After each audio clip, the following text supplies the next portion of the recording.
thought it was. Oh, it's the American lady again. Just how there seems to be something missing. And one thing that it led me to was kilns. I read a source. Well, I realise I'm on the wrong slide. I read a source that from a historian saying that Wales didn't have their own pottery kilns because they were benefiting from England.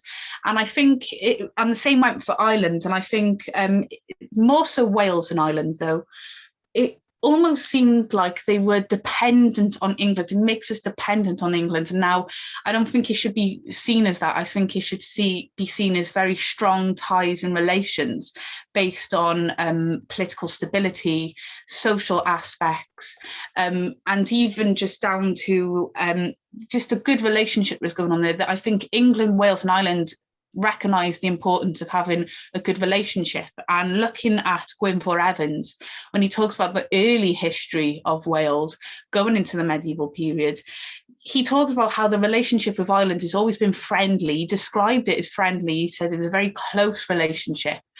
And so I think it was just taking time for England to just become part of this relationship as well. And you definitely see that with trade. You definitely see, especially Bristol, something that I'm focusing on quite a lot is Bristol, how the Hamgreen pottery from Bristol is seen all across South Wales and in parts of Ireland as well. And to me, it just shows this trade route, this close connection.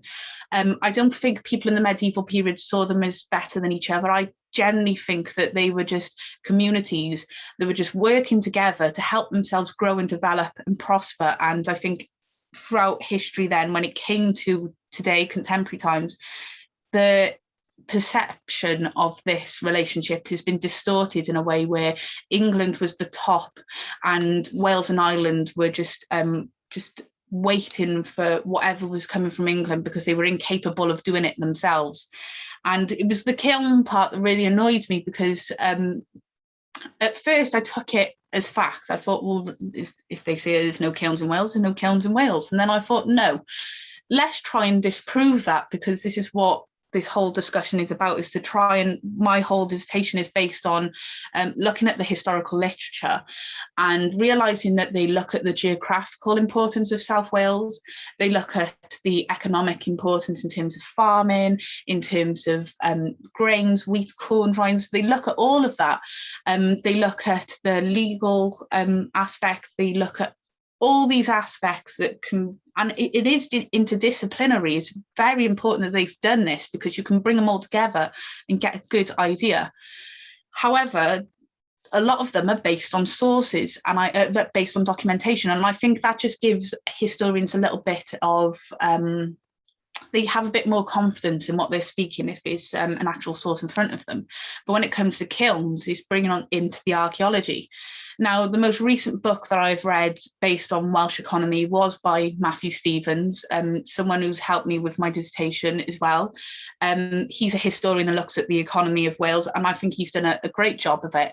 And he is the only historian since this earlier discussion that we have from such people of William Rees, who's writing right at the beginning of the 1900s. And you can see how, as time goes on, archaeology has been accepted more. And so Matthew Stevens actually does smuggle in some archaeology to back up his argument. He does talk about the Newport shipwreck. However, I don't feel like, in my eyes, it doesn't fit everything because he's not talking about all the archaeology. So I'm trying to mix the archaeology into the historical literature and try and point out some inconsistencies. And this was one of them for me.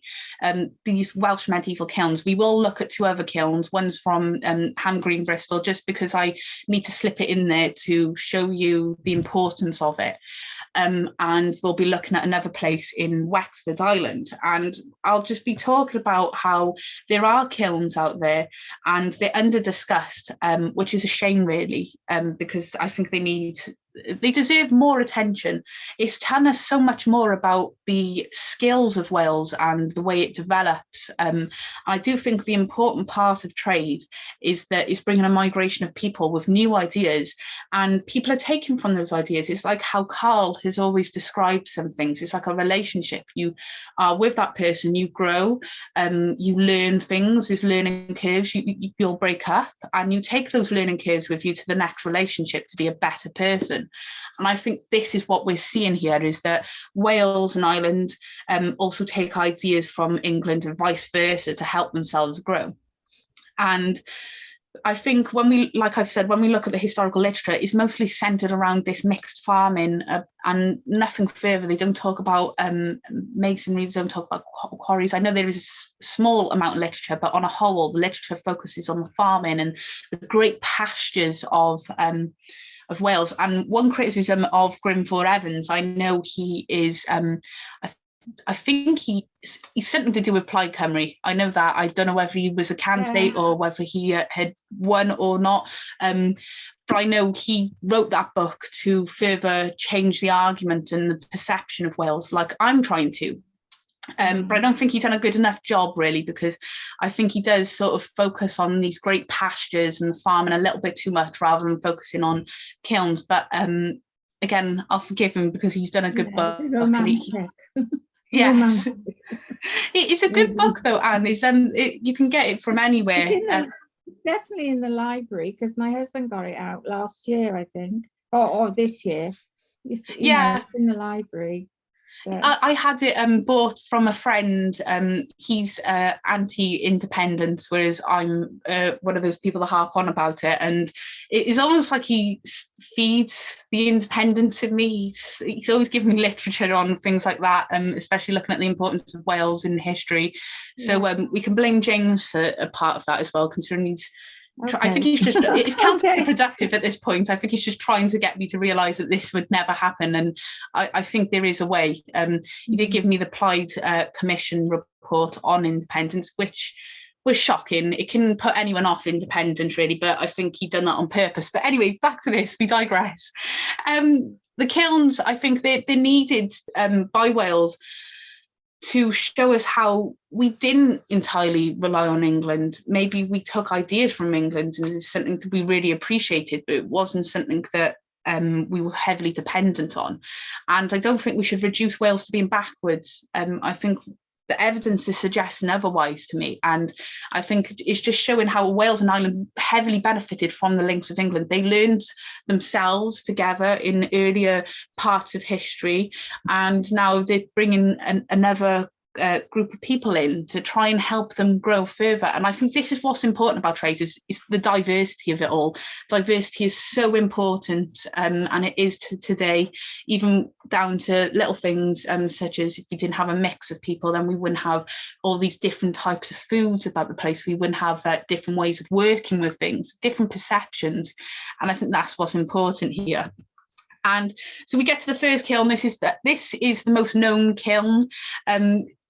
And I tried looking for some actual academic sources rather than just going entirely online, because what annoys me is that sometimes when you have a look on line, they give you a very small paragraph and you get frustrated with the fact that you can't really find out more than just that small paragraph. So I thought we'll have a look at this one and I'll try and further try and get some more information. And what I could find that directly discusses this, again, it was a very small discussion, but it was by Dr. Mortimer Wheeler in 1922. This was when it was published, so the excavation was before that, but it was mentioned in the Antiquities Journal and is the second journal, number 1, so there would have been 2 with number 2 there, so that's how that's referenced. And I think this is just a reconstruction as well. They've added a reconstruction to it, but I thought it was a very nice image for us to gather a sense of what this was. And I think this is a very important kiln. A lot of these kilns are from the later medieval period, and I think this is just part of the development as well. And the early medieval Wales, I think, is a complete different discussion as well, with how trade is started there.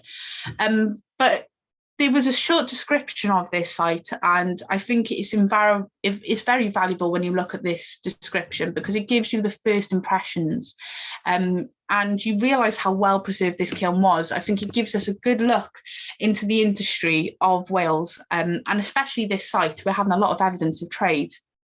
And Carl's just put in the chat, there's more information on the kiln as well in the chat, with a link that you can find more information on. But it is a fantastic thing, and you can go and visit it. I know this is something that's been pride and place, and it is the most famous one, so you can find the images on this. And I think the one thing that I thought was quite frustrating with researching all of this was every time I tried to look for an image of the other kilns, this kiln was coming up, because this is the most known. This is an important area in terms of trade. They have found so much pottery, some of it is from Dublin or Wexford, and they've even found some pottery obviously from England as well, and some even from South Wales. So this is an area that is an important part for trade route, but I think this is an important area in terms of production. And you can go and visit the site, it's free, and I think it gives you a good idea. And the whole committee actually has put a lot of work and effort into preserving this and to showing it off. You can still give donations to it on their website. But it's important. I think it's remarkable. And I think what was remarkable was how well preserved, because it really does show us how this would have looked like. Now, it's circular. That's something that we see with a lot of them, except from Hamgreen, where it's oval. But it's quite a big kiln in length, but in width is just about average. And when we do look at the kiln in Isca, which we'll talk about in Caerleon, that one seems to be very unusual because it's much bigger in width. But this kiln is being given the recognition it deserves. I don't think as much as it should do, because like I said, we're getting historians writing about the fact that they don't know about the fact that there's kilns or not, and that just doesn't make sense. I think one thing that I'm trying to do that is something that I have not seen in any of the academic writing is the fact that no one has really sort of paid any veilware or anything like that, any type of pottery that is unknown that they think is from Wales. They haven't compared it with the pottery that they have found at these kilns. But this kiln was one of my favourite ones. It was something that I had found earlier into my dissertation, and I put it on the back burner because I thought I need to find out more. And when you do go to this site, this is put behind glass, so you can't touch it. You can have a look at it, and this is dated about 500 years ago. And I think it just shows you how different this area would have been at this time. And when you go there, they do show you how this reflects the area and the importance of trade as well. But what I want to show you is the piece of pottery that they found from this site, and it's fantastic. Just this recreation as well. You can see what type of pottery is. I've put in here no inclusions, but you can see small, very tiny, small inclusions, very small, not much. But you can see that there's a high quality of skill that's been started here, that just the designs of it, this can be very plain. However, I think it just does its job. You definitely, when you look at the historiography, the historical literature, you start seeing in terms of Charles Doherty, he talks about the exchange and trade in medieval Ireland. And you see how Ireland has an importance in terms of pottery and the trade of pottery for things for religious ceremonies, so things for the altar. Anyone who's gone to Mass, myself is Catholic Mass, you have the offertory, is all these little tiny little jugs that are important to holding the wine, holding the water, holding all the different parts that are important to worship. And I think that's something to take note of. I think Newport is quite close to Ireland in terms of if you go all the way down to the Severn Estuary. So in my eyes, it would make sense that they would pick up on the fact that maybe pottery is needed, because Ireland's looking for a need of it. Ireland has got pottery from France as well, which is similar to Wales, again, further highlights to me that there's a direct trade outside of Britain. But again, that's another rant and discussion for another time. But we're seeing here just the detailing along the side, the banding that we've got going on here. These nice big, these jugs being found here, cooking pots, bowls, they're all on the site. And I think it just shows us a glimpse of, with it being very plain, I don't think this would have been very extravagant, luxurious stuff. I think this was just basic necessities of what they needed as well. But there were some pottery. There was green glaze. Again, it's almost like there's this idea with the green glaze. You've seen it in a lot of pottery that is incites the trade with Bristol. Now I'm thinking in my head, did they see the type of pottery coming from Bristol and thought, well, I really like that, it's really and you definitely see in some Hamgreen pottery it is very luxurious, so maybe they thought, why don't we try and do our own one and try and get some money that way, some trade and industry that way, and further develop their skill. So this is part of the plain pottery, but you do see some green pottery being this green glaze, and I think again it's showing this skill, this high quality pottery making that's being made from this. To me, this dish just further highlights how looking at kilns are important. And I think the only reason why they're seen as a rarity in Wales is maybe because the archaeology are in early stages of trying to identify where these sites are. And again, back to what Carl says about the fact that he doesn't like Arquilio, I think I agree with him, because I was trying to find the actual location of the Isca kiln site.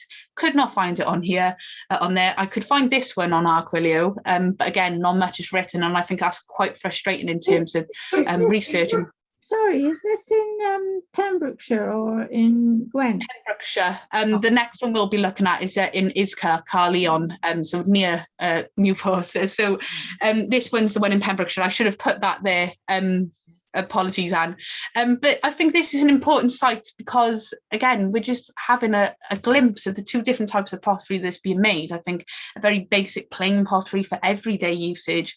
And then we're seeing this green glaze. I think this importance to want to further produce luxurious pottery that everyone wants.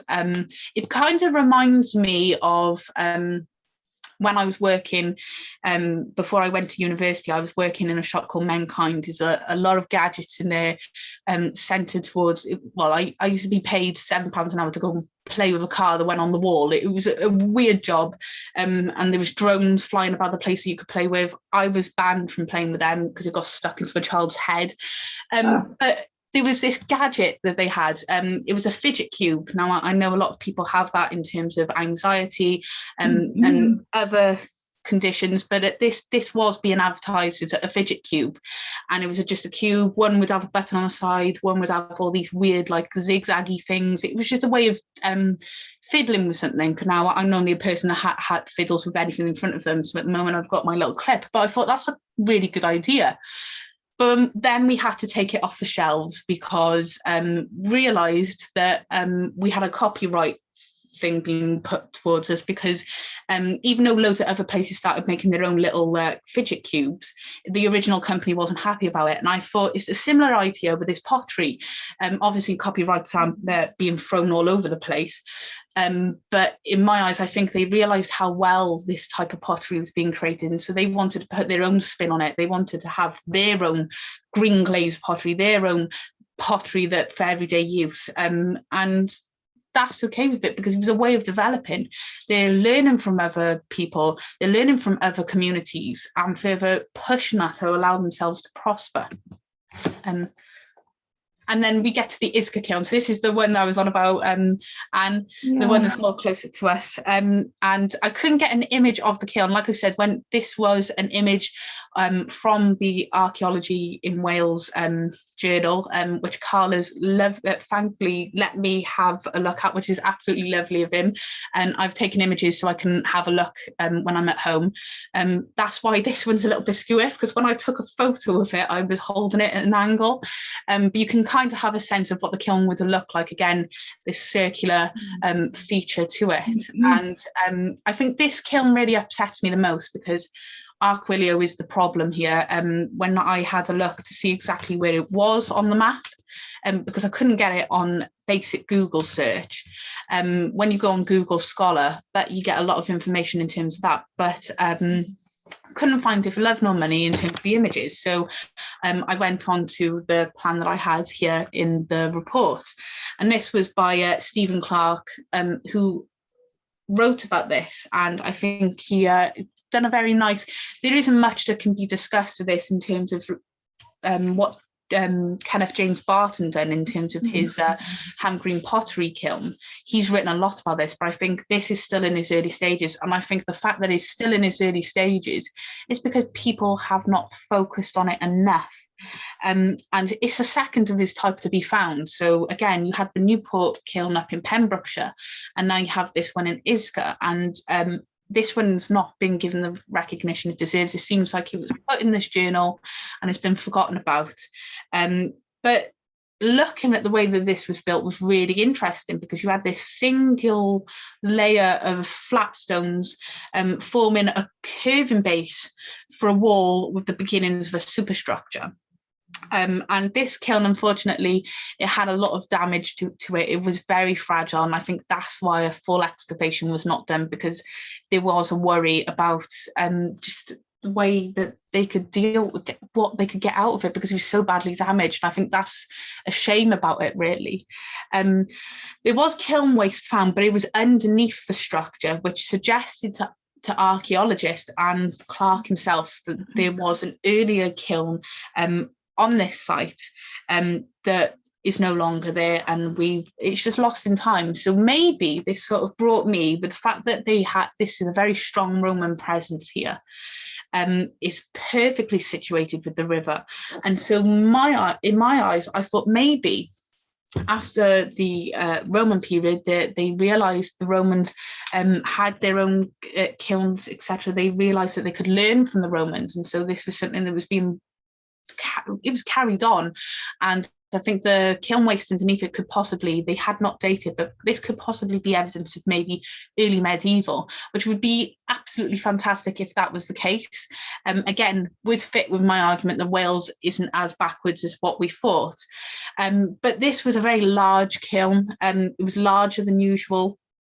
And it was circular, but it wasn't completely circle. It was starting to go a little bit oval in the shape, and this is where Clark started comparing with other sites, and it made me think of Hamgreen. Again, I always go back to Hamgreen. I think it's just something that I've obsessively looked at. But Hamgreen, you see this green glazed pottery coming from Hamgreen is very distinctive. And it seemed like it was a very similar way that this kiln had been created. So I thought, in my eyes, could this be the same thing as what they were saying with Ireland? Maybe Wales is taking things from their relationship with England to benefit themselves, to allow themselves to grow. And there's nothing wrong with that. They're not being dependent on England. They're just learning from England. And I think that's what they need to show in the archaeology and history, was that Wales just had a different climate. There was a different political climate. There was a different social climate, and there was a different geological climate as well. There's so many different factors to Wales that I think it'd be unfair to portray them as backwards. And I think it's a shame, because when you talk about pottery kilns with some people, they don't really tend to think of Wales and their kilns, especially this one here. So I like the fact that I found this, because again, not much was being brought out of this excavation, but enough for me to further understand what was going on in this time period. So then we get to Hamgreen. Again, couldn't find an image for the kiln for love nor money, which frustrates me really, because you just think that the images can sometimes tell you a lot more. I'm a very visual person, so when I am talking about these sites, I do write them on a map, because otherwise they mean nothing to me diddly squat. I've got to have it on a map, I've got to have the images with it. The fact that I couldn't find the images of this one was it was just distraught me even more. But you can look at the actual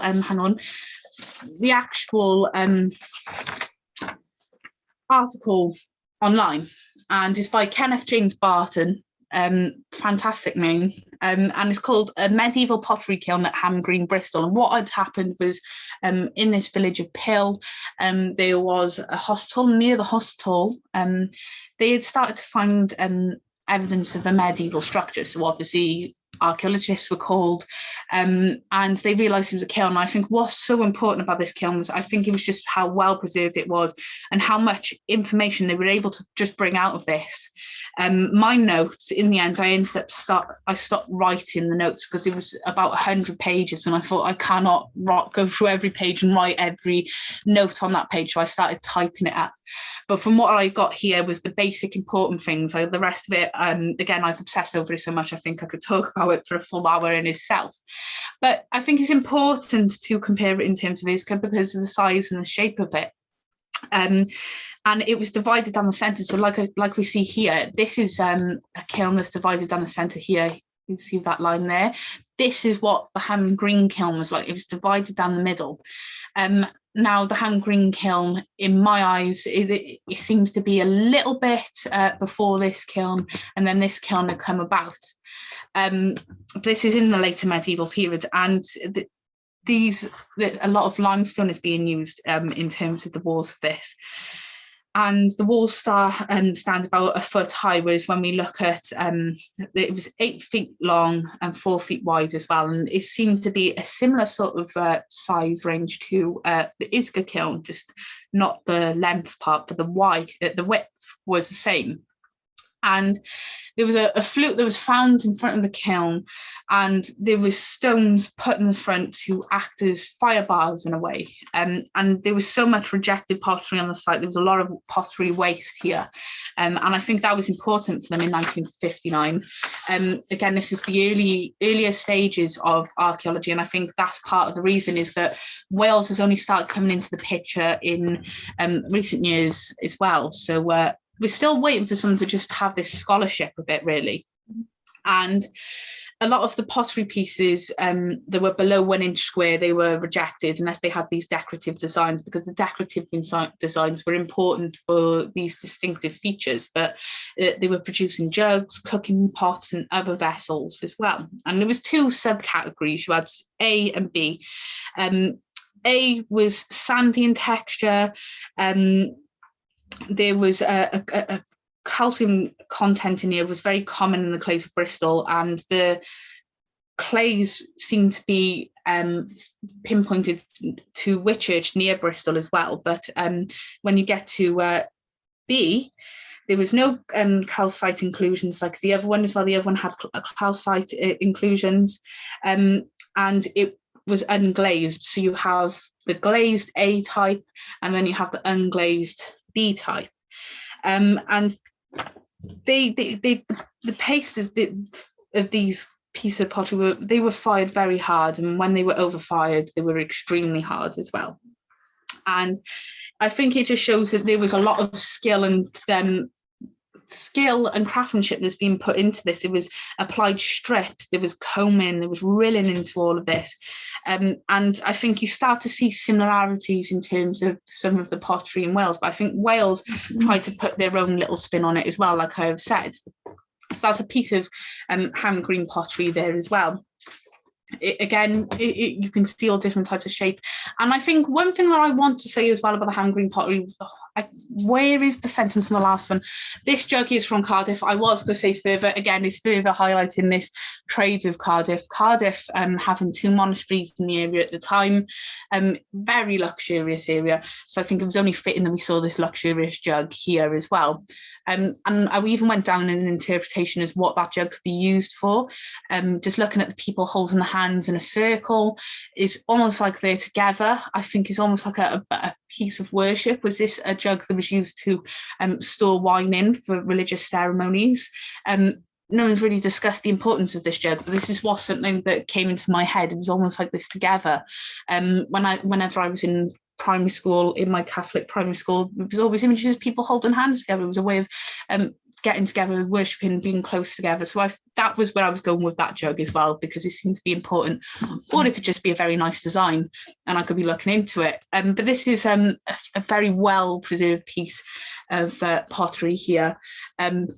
was found in Cardiff. It was under where Lloyd's Bank is now, which is crazy because that's my bank, and I never thought there would be an importance to that bank, but there is, other than just my money. But again, these two types of Hamgreen pottery I think is just important because, just like other sites, I think they have their importance in terms of what they were being used for. One was for showing off their luxurious items for important ceremonies, and then I think one was for everyday use. But you see this along South Wales, and I think it's just important to highlight the trade route and the links from Bristol. And I think this is just because the political stability of Wales at the time as well. I think this sort of fitted in. You're looking at the social and political links between Wales, Ireland and England. There is a little bit more stronger, the relationship here as well. And I think with this type of pottery, when I look at excavation reports and they say Hamgreen pottery, sometimes I really do stare at it and look, because I just think, is it Hamgreen pottery, or is it something that's Hamgreen inspired? That's what I was thinking. But again, this is something that is definitely something that Wales takes pride in, and I think they just wanted to further climb up the pottery industry themselves. But it has linked Wales and Ireland in together quite nicely. In terms of Bristol, you've got Redcliffe ware as well coming from that area, something that you do see along South Wales. But in terms of Ireland, you start to see that there's some pottery kilns that have not only just tried to recreate Hamgreen pottery, there's almost like Redcliffe pottery and some pottery that are found in South Wales as well. So maybe someone from South Wales had seen all this, told everyone in South Wales, and they started making their own kilns, and then maybe they sort of told the Irish because they thought, let's all get in on this trade, let's not make England have a monopoly on this. And I think that's what we're seeing here. I think it wasn't about the person being the best. I think it was just whoever was doing what. And I think if you're focusing entirely on, if you are a community focusing entirely on mixed farming, you might not even have time for the pottery, whereas some other communities could. And I think that's where the development comes in, because you're starting to see a growth in a population. Now that's important, this growth in population. I think it brought ideas. However, I think it gave people more jobs, more space to have jobs in terms of creating pottery. So I think that's what we're seeing here as well. So I think what was going on here was just Wales was just developing at a very rapid rate, and they just wanted to incorporate this Hamgreen pottery. It is beautiful pottery, and I think they just wanted to make their mark on it as well. And then we get to this site again. I couldn't find an image of the kiln.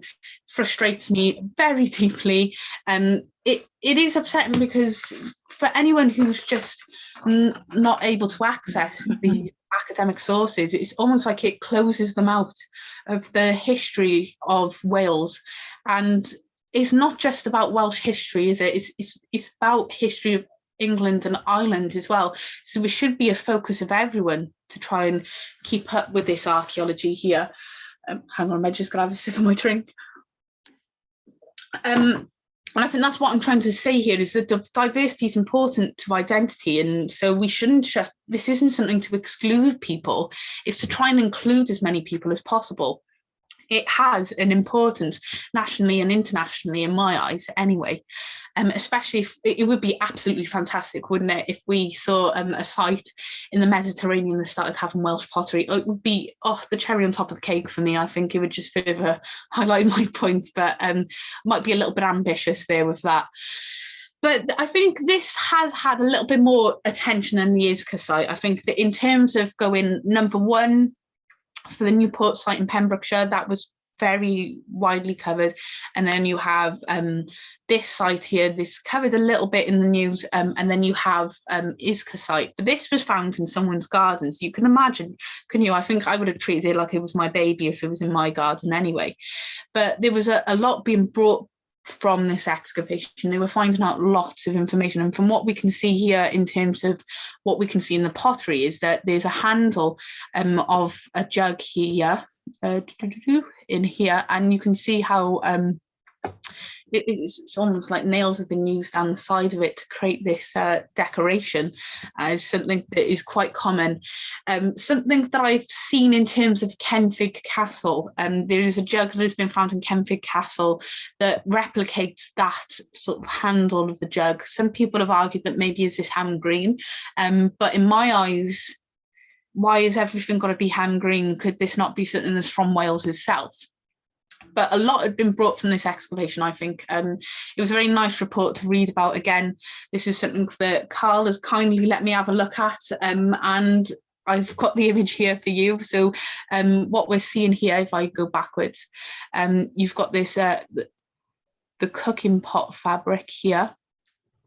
You have the brick of the kiln here, and you just have all these miscellaneous bits of cooking pots and jugs and just all a mixture really. And you do see to start to see the designs that are on them as well. Even though they're small pieces, they tell us a lot of information. And I think this was a very beautifully preserved site, not as well as the Newport Pembrokeshire site, but I think it was beautifully presented, and well, this report was anyway. And I think it just further, in my eyes, just solidified that there was this skill and craftsmanship in Wales. And the brick, when they had a look, it was mixed with bits of quartz in it as well, which some people have argued that it was there a quarry nearby. Was there trades in terms of that, and something that they haven't gone down to? But it's these little small snippets, as small as they are, they can tell us so much information about the trade and the identity of individuals.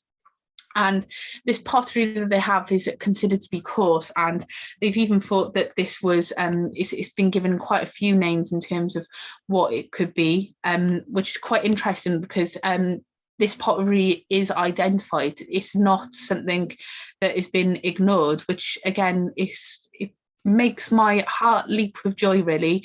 If I can just quickly look at my notes and try and find the names of what they've called this as well.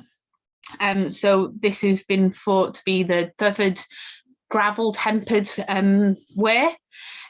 You've got the Cardigan Fabric 6 ware.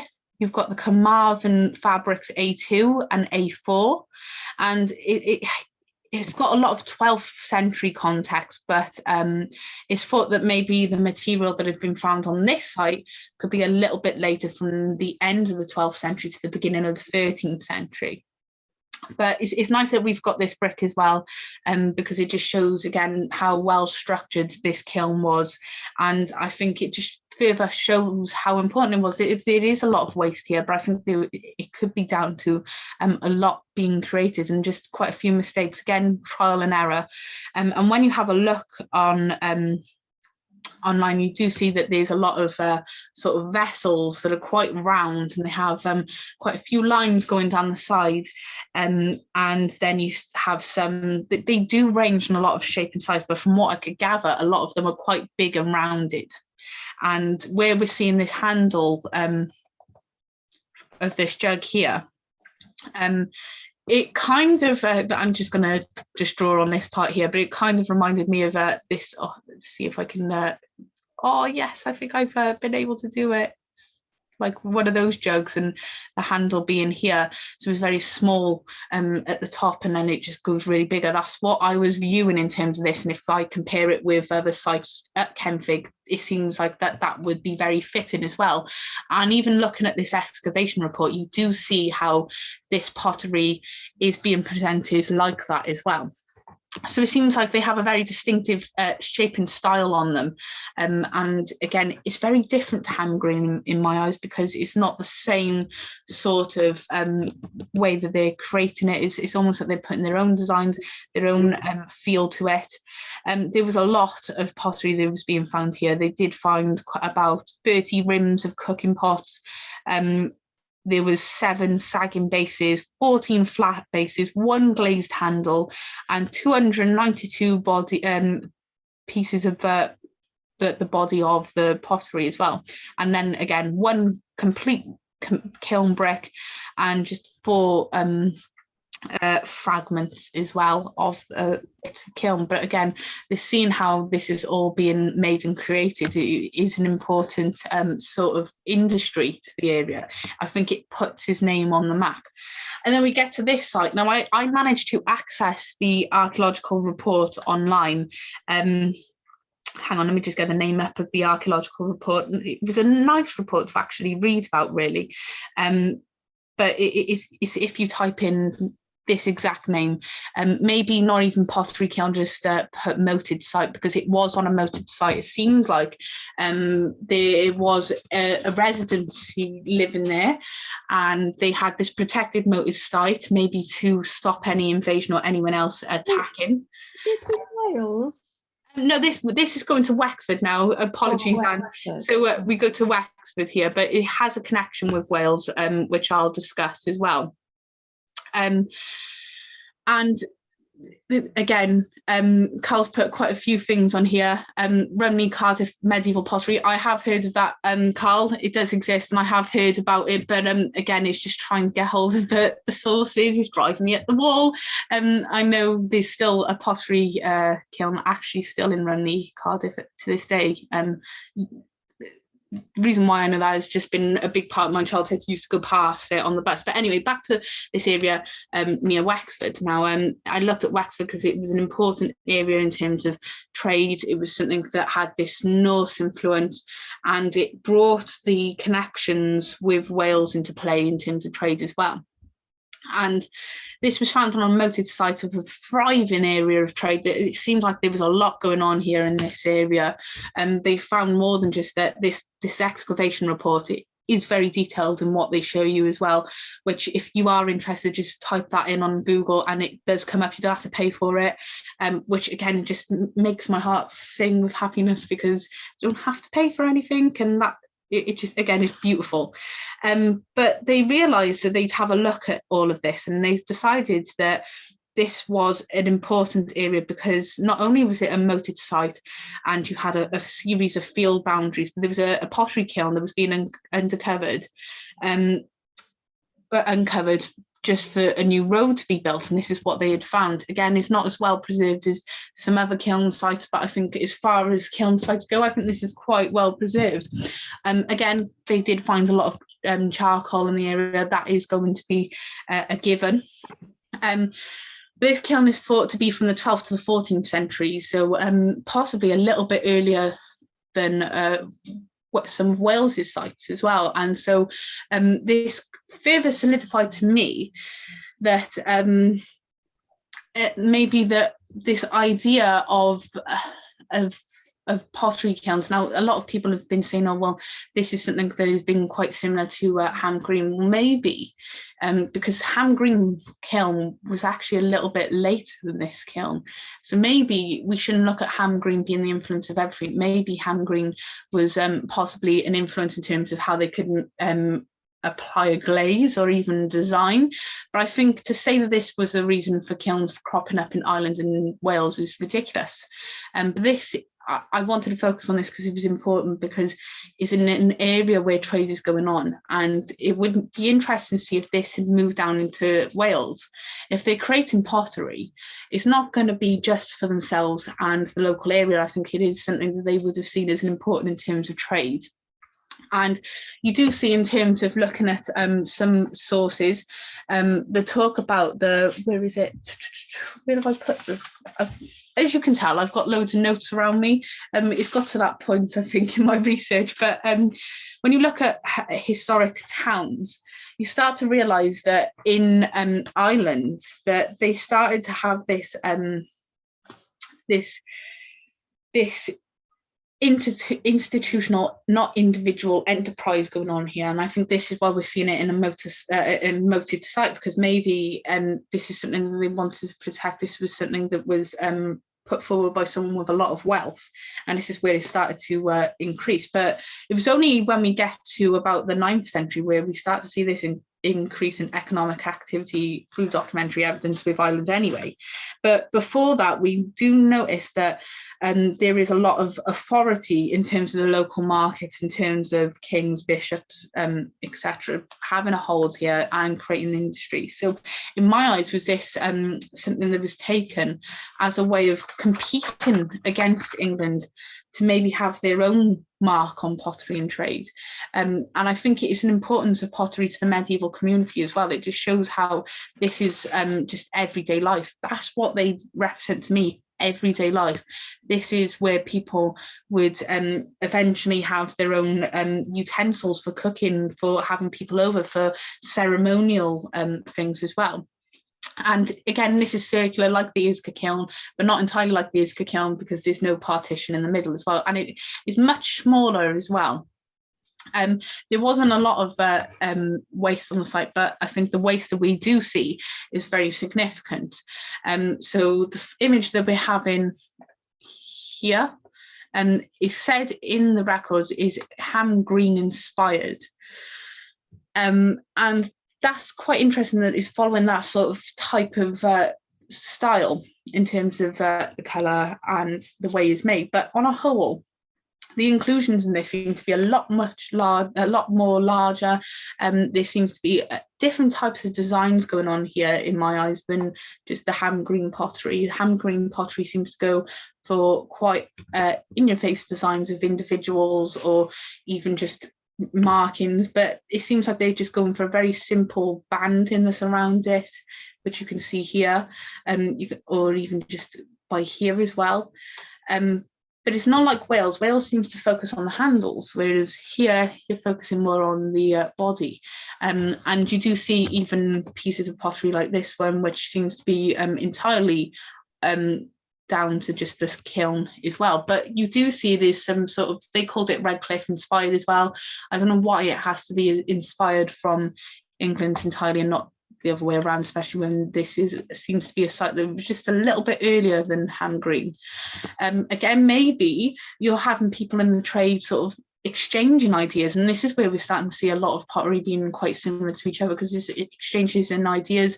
What's seen as the very trendy and stylish thing at the time, I think that's something that people need to take into account. I don't think it's something that is copying. I don't think it's something that has come directly. I think it's just something that they've noticed from trade, maybe something they'd want to take a spin on. And that's what happened, because you do see a lot of things, again, if people feel like they can have their own spin on the design, etc., why not? And I think this is what we're seeing here. But I think it shows really the importance of migration of people to allow the community to develop their trade.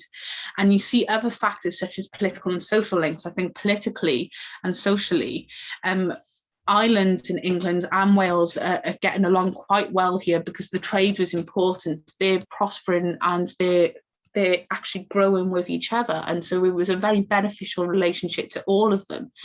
And I think this also came with the fact that there was more political stability starting to arise in the later medieval period, especially in Wales as well.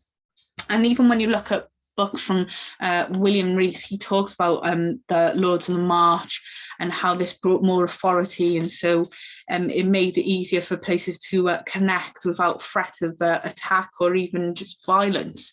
Again, could reduce them to seeing the early medieval period in Wales to be something that's quite violent. But no, I think it just showed the fact that they were able to have authority and have these good connections, have moated sites, could further just solidify that friendship. And I think that's something that we see with Ireland as well. The fact that it was on a moated site, they did see some areas where it hinted towards there being a very high status individual, and something that to me showed that they benefited from this type of trade. Oh, I just realised I'm just drawing all over the screen rather than clicking on the next slide. Aha, so I'll get to the conclusion. So I think Welsh kilns are a rarity. I think they're important in terms of the development of industry and trade in the medieval period. I think it further shows us the political climate of Wales, England and Ireland together, because it seems like it's a very good relationship that's going on here, that they're trading together, that they're benefiting from each other and allowing each other to grow from each other. They're giving each other lessons. But I think they as well as allowing Wales to have the opportunity to develop and grow the industry, to further refine their skill, I think it shows that there's a lot of social and political links to the site, and you do see how people would talk to each other, people in the trade would discuss things. Well, have you heard of this pottery? This is how I do it. And so they take it on for themselves. But you even see things such as, his name's W.A.R. Richardson. Those are all initials beforehand. He talks about how the Welsh coast is well documented in terms of the Spanish and the French, and this could be down to interactions with Ireland and England, interactions with Wales, how this would have been brought an attention. And you definitely see how there's a lot of sites known to Italy, a lot of sites known to Spain. And I think, again, the fact that we're seeing France, Italy, Spain talking about Wales, talking about Ireland, again, it's not showing that, to me, it's not showing that we're getting our trade from these places indirectly. I think we are getting them directly, and I think that's the reason why pottery was taken on in these sites, was because they wanted to further make their mark with other areas, and I think it did work. I think that a lot of Mediterranean and continental areas did see the importance of Wales and Ireland and sort of wanted to trade with them as well. And it shows that if they are trading in just farming, they wouldn't be able to expand to all these other sites, because it would spoil. If you're taking home some beef to the family in Spain, it would spoil by the time that they get there. I know you could rub it with salt, but again, I just don't see how that would be very hygienic. Whereas if you're trading in pottery, very well-designed pottery, and you do see this in sites, monastery sites in Wales and in Ireland, was that wine was important from France, from Spain. So it showed that they wanted to refine their industry to further give them a good trade. And I think that's why it was. I think it further gave the attention to Wales. And I think the archaeology is important in terms of looking at the economy of Wales, because sometimes documents can lie, sometimes documents will not cover everything, and sometimes we just lose documents, whereas the archaeology can be a little bit more definite than everything else. But I think this strong tie with England allowed Wales and Ireland to prosper and further develop and grow and make their name in the trade world. So I'll stop sharing now and I'll ask if there's any questions. So Anne, is there anything that you'd like to ask or add? Just the image you had of the jug, you know, the Hamgreen, where the jug with the figures on it. I think I don't know if Peter's seen this before, but I did think it was a sort of folk kind of image from the West Country, personally. But I'm trying to remember. I don't really know, but I think I have seen it before, and someone linked it to like the West Country and their strange folk myths, you know, that they have, like the Green Man, not the Green Man, the Wicker Man and things like that, you know. Yeah. So it was quite, you know, yeah, I think it would have been earlier than when the Hamgreen pottery was, you know, most popular, really. Oh no, not really. I don't know, but it's just such a lot to take in, isn't it? You know. Is it was it traded, or was it just made for, you know, the local manor, you know, manor house? Because I don't know if ordinary people actually use pottery. I'm not sure. We don't know, do we, really? No, I think it would be fair to say, I think it would be something that would possibly be traded in terms of high status individual. You know, they might use wooden bowl, you know, wood, or the Peter's shaking his head. Peter's shaking his head. It does remind me of the wooden bowls that you can have in Miller and Carter. I always call them the medieval peasant bowls. But I think pottery, again, with different types that are being made, I think that the reason why there's two different types being made, maybe one was more centered towards very fancy occasions, and maybe some were just used for everyday use of their individuals. Yeah. Well, it's certainly a beautiful pot, that that jug, you know. Yeah, jug. it is gorgeous. You can see that in the National Museum of Wales. I think it's in I think it's in St Fagans. I think it's in St Fagans. So you can see it online in their collections anyway. Yeah. But it'd be lovely to actually hold it, but I think I'd be the sort of person, as soon as I had my mitts on it, I'd drop it, and then I'd be known as the person who ruined that amazing jug. But thank you, Anne. Thank you. Peter, anything that you'd like to ask or even add? Why you keep saying that the Welsh were backward? Can you turn yourself back? I think they were actually superior. Well, this is what I'm trying to argue, Peter. And the Celts had far superior skills to the Romans in some respects, and passed on some of their skills to the Romans. And this is what I've said. I've said that the historical literature says that they're backwards, but the archaeology is telling a different story.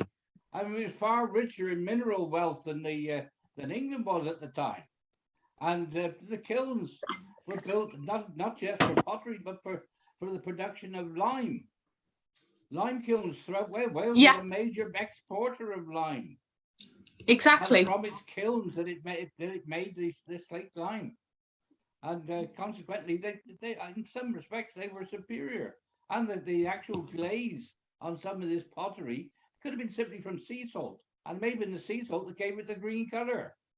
So it's not necessarily that came from somewhere in England. Yeah, and this is what I'm trying to argue, is that, again, I've looked at the historical literature, it's making Wales look backwards. But what I'm trying to say, especially with Isca, they would have learnt from the Romans, they would have developed further, especially with the evidence in Isca of an earlier kiln site being created underneath the kiln that they had found. So this is what I'm trying to push forward, is that maybe historians have given Wales a bad light in terms of this, and now it's time to let the archaeology step up and show how great Wales is. Yeah, well, certainly should do that. Yeah, they should try and find some more. Yeah, definitely. And go on ahead. To the Romans. Oh yeah, I mean, you know, that they would have used tiles, you know, for their roofs, and whether that was, you know, put in a kiln, I would think so. Of course, he would have, yes. Yeah. I mean, you know, the red Samian ware is absolutely fantastic, you know, and that is Roman, you know. I mean, so they had wonderful skills, the Romans, and Peter's saying that we taught them, did we? No, you see, north of Rome were the Celts, and it was the Celts that taught Rome most of their skills, their high skills for developing, for decorating metals and producing bronze, etc. All came from the Celts. Yeah, definitely. And I do think as well that it is a tradition that we do see in some pottery as well that's being brought forward in the later medieval period. Is something that is stuck with us because it works, and I think it's something that the Celts were able to do quite well. Again, like you said, Peter, they taught the Romans, so it would only make sense that would stay with them, and it's something that did stay with them, and something I think we see post-medieval as well. Oh, definitely post-medieval. Because you even see in terms of North Devon ware as well, even post-medieval and medieval, North Devon has an importance in terms of creating pottery and trading as well. So I think what I'm trying to show is that no one's superior than the other. I think, in fact, I think it's different rates of development, and how this diversity allow the spread of ideas to teach each other. Like you said, Peter, the Celts taught the Romans. Again, it's just learning from each other and taking from each other as well. The Celtic languages are far wider spread than Latin. Definitely. Of Ireland, of Wales, of Scotland. Scotland, yes. The Isle of Man, of Cornwall, of Brittany, and the Basque country. These are all similar languages. And it is a shame that go on, Anne. I remember researching Iweni pottery, and I remember it's saying that that the first pottery was Delft ware that used to be imported to this country because they were so cheap to make. But of course, this is a lot later than what we're talking about, you know, probably 12th century, 13th, you know, maybe 14th century, 15th century, something like that. But you're talking about right early, you know, from the Romans to that period, really.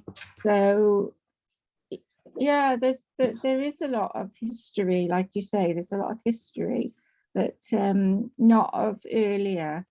It's not No, really, and I you think know. And a lot of it was not recorded as such. no, it's not been recorded, and I do think in terms of historical literature, again, I say historians shy away from it, and I think this is why I want historians to work with archaeologists to actually bring everything together.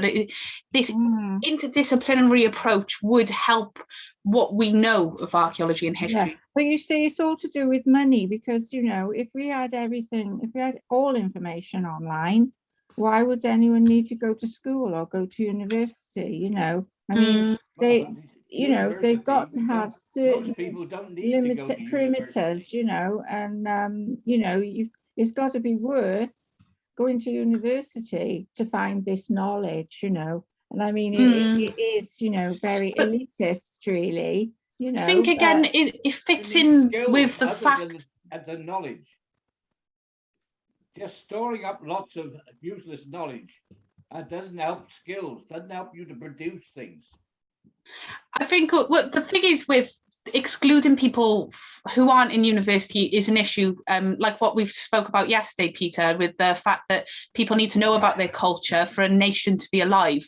And if you keep hiding it in these records, and to a point where you have to jump through lots of hoops, etc., to try and find them, it takes the identity off people, and it gets hidden, it's lost then forever. Yeah, of course, yeah. So I think even if it was just basic, like a lot of these sites that I look at, Cadw hasn't even got a say on it. So I don't understand why they seem to be a fantastic organisation, because again, even if you do find something they've written about, it's very small amounts anyway. So it is quite frustrating, I think.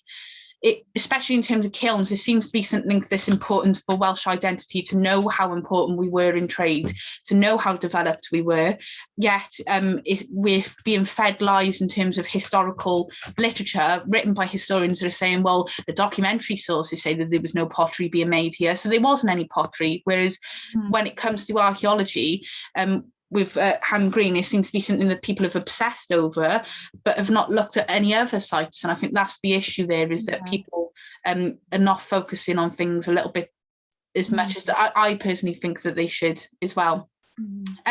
Richard, anything you'd like to ask or add? Or yeah, because it's funny actually, I was looking at a site in Barry that was excavated by Howard Thomas. Yes. Who anything Barry and the Vale, if it was being excavated in the sort of 50s, 60s, 70s, Howard was involved. The man. Yeah. He discusses here where they were working on the remains of a fulling mill in Cumbarry. He goes on about these pot sherds that he finds in the thing, and he refers to them as a sort of a brown sandy Vale fabric of late 13th or early 14th century date. So he is saying that this pottery is, you know, produced somewhere in the Vale of Glamorgan. Yeah, I've read a lot about that, and it is something that I've been trying to piece together, because they talk about this Vale fabric. It seems to be something that's quite known, especially in South Wales. It's just finding out where they're coming from, I think, that's the frustrating thing. And even if you do Google it, I think a basic Google search is quite a niche thing to actually ask Google, and I think Google then panics and doesn't give you the right information. So it takes people like us lot to actually go and dig down into the records and try and find out as much as we could. Yeah. The thing with Howard as well, he failed the 11 plus and got into archaeology, and he didn't go to university, I don't think, till later in his life. He never went to grammar school, or he was all sort of self-taught and what he was learning, and he ended up, you know, he was working with the Royal Commission and sorts, you know. So It does go down to how well you are with it as well. And I think when you get individuals like that, they're absolutely fantastic to even think about. The fact that they're self-taught and they've gone so far, it's really inspirational. I have heard of Howard Thomas as well, and he has brought up some good sources for myself as well. So I do praise that man a bit, maybe a bit too much. He's a bit like a Pottery. I obsess over some of the things that he's written. So thank you, Richard, for that. And maybe we could try and dig down as to where this veil fabric could be identified from, because it seems like it's from South Wales, it's from the Glamorgan area. I know it's been given different names. You hear veil fabric, you hear Glamorgan ware as well. They're the same, but they're just different names. But we'll have to track that down together, Richard, I think. One to look at. Definitely. Pat, thank you for that, Richard. But Pat... Oh, no, fine. Enjoy No, it. that's all right. Yeah, it's very, I think it's a very emotive one. I think really in terms of looking at all of this, you've just got to ignore this whole who's better than who. I think you need to just look at it as a way of diversity and the growth of population, seeing the need of, well, we can do more than just farming here. We can develop our industry further. And it's what I said to Carl. There has to be an importance of and an importance of Wales and how advanced it is if the Normans saw the importance of targeting Wales first, because Wales seem to be the key. Just a more modern thing of the Vale of Glamorgan. The first plastic presumed produced in the Vale of Glamorgan. The fact that in Barry we had the ocean salts, which provided salt, which provided chlorine. We had the carbide works down at Kenfig. And that provided acetylene, and we knew that by mixing acetylene with chlorine, we could make vinyl chloride, and then by heating that and mixing it, we could make vinyl chloride, and made the first records for Decca Records. So all that was just because it was available in the area. Definitely. And I think, again, it's working with your surroundings and the landscape. I think that's one thing that they don't look at is the landscape of Wales. Yep. It's a very fruitful area. Yeah. No. The carboniferous limestone they used and that made lime. And also helped to build the kilns to make the pottery. Yeah. And just behind from where I'm living, there was a clay pit, and that clay pit was dug out and used to form bricks and to make pottery. And in the end, the kids used it as a swimming pool. Yeah. It's important of clay. Clay's just an important thing as well. It's just little things like that, I think, that get overlooked. Yep. Thank you for that, Peter. And thank you to everyone as well. So I'll see you next week, and I'll see some of you tomorrow. I know I won't see you. Will I see you tomorrow, Anne? Yes, definitely. Oh, yeah, see you tomorrow. So I'll see some of you tomorrow, and I'll see some of you next week.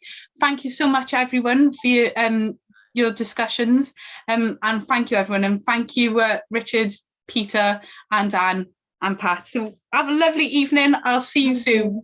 Take care. Bye. Everyone. I'll start. Cheers, Anne. Bye.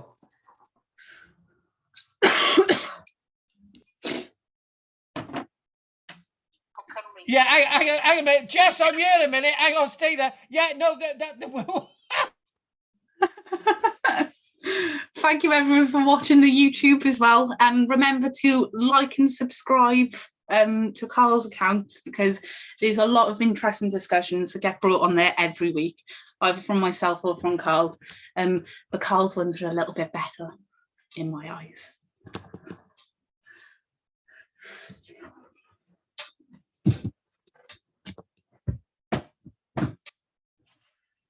Are you there? Yes, I am, Carl. I was just grabbing something. I also told everyone to like and subscribe. I was just talking to Rosamond then. She was talking about organising an archaeology Cymru trip to Krakow. To where? Yeah, and she wants us to do an archaeology Cymru trip to Auschwitz. Oh gosh, really? I would like to go there though, just to see the to see everything. No, I'm being serious. There was a school trip that I was meant to go to there, but I couldn't go. And everyone told me how they said that they had some the feelings that they got from the area, but I think it's something that is interesting to look at. But didn't know Rosamond asked. Yeah, birds don't fly above the bloody Auschwitz. Yeah, I've heard about that. Is that true? Yeah, it is true. And there's also Merthyr Mawr sand dunes they don't fly above either. Oh gosh. Mind you, they don't fly above the land in West Wales either. But no, they do actually. We started seeing birds flying around because there's like loads of long grass now as well. That's and the red kite as well. And he's off his kite. Yeah, that's true. Anyway, I'm just I got to crack on with something else in a minute. So that woman's going to join us next week. She's actually paid the money. She didn't join tonight because she was babysitting. She's just definitely joining us next week. Oh, right, okay. I tell you what, it's still on. It's still on. Freaking recorded. Right. Anyway, let's just we'll finish the YouTube thing, right? Yeah, we'll just it's all done, right? You had 3 people at one point as well. So anyway, goodbye, people on YouTube. Bye. YouTube.